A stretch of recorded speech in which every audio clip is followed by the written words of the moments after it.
The automotive world has always been a place of fierce competition, where brands strive to differentiate themselves, innovate, and dominate among the historical giants who have shaped the industry's history. Renault has always held an important position, but in recent years, media attention seems to have diminished regarding the brand with the diamond logo. So, why do we hear less about Renault today? Is it a question of commercial strategy, internal crisis, or simply a shift in the priorities of the automotive industry? This decline in media attention raises many questions and deserves thorough analysis. Renault has undoubtedly gone through very glorious moments over the past few decades. Founded in 1899, the brand quickly carved out a significant place in the global market thanks to innovations such as the Renault 4CV, the Renault 5, and the famous Twingo. However, over the years, the French automaker has faced major challenges that have affected its presence in the media space. The collaboration with Nissan within the Renault-Nissan-Mitsubishi alliance, launched in the 1990s, seemed to be the recipe for global success. Together, these brands strengthened their competitiveness in the global market. However, the leadership of the alliance was shaken by internal crises, scandals, and strategic divergences between Renault and its partners, gradually reducing the brand's visibility outside of European borders. One of the major factors in Renault's gradual withdrawal from the media spotlight was the series of crises the automaker went through. First, there was the departure of Carlos Ghosn, the emblematic figure of the alliance, after his arrest in 2018. This scandal not only tarnished the brand's image but also created internal instability that negatively impacted strategic decision-making. In parallel, Renault had to face economic turmoil, notably with the impact of the COVID-19 health crisis. The decline in sales hit the entire industry hard, but especially traditional brands.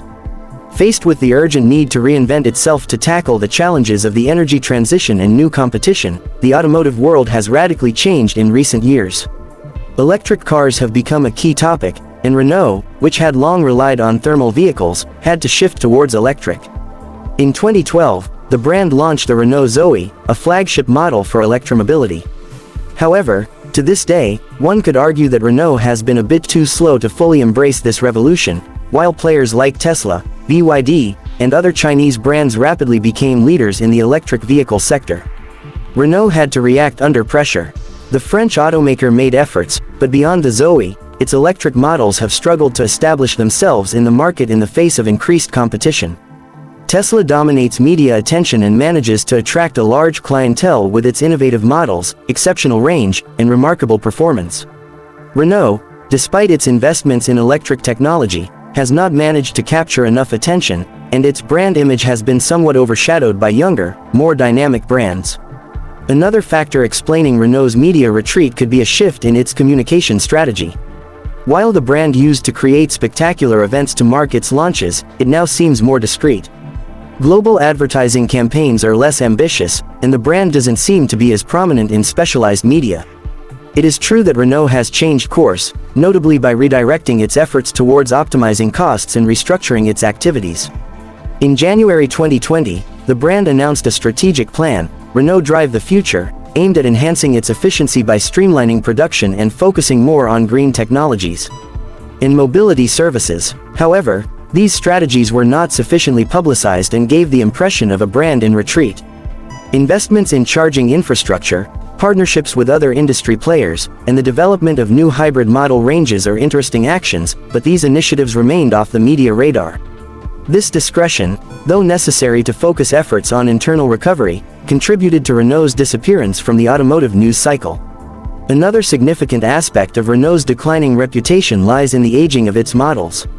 While Renault has made its mark in history with iconic vehicles like the Clio, the Megane, and the Twingo, these models are starting to show their age. The lack of renewal in the model ranges, particularly for flagship models, has had a negative impact on the brand's image. While manufacturers like Volkswagen, Peugeot, and even Hyundai continue to offer innovative and technologically advanced models, Renault seems to be struggling to compete.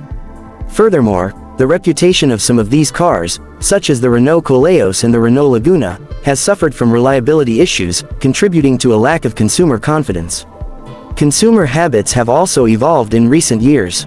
Buyers' expectations have shifted towards greater connectivity, autonomous driving, better energy efficiency, and a more favorable price-quality ratio.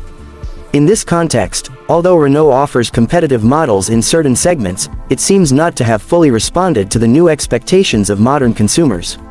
Hybrid and electric vehicles are now taking an important place in consumers' choices, and it seems Renault has fallen a bit behind in implementing these models in certain markets.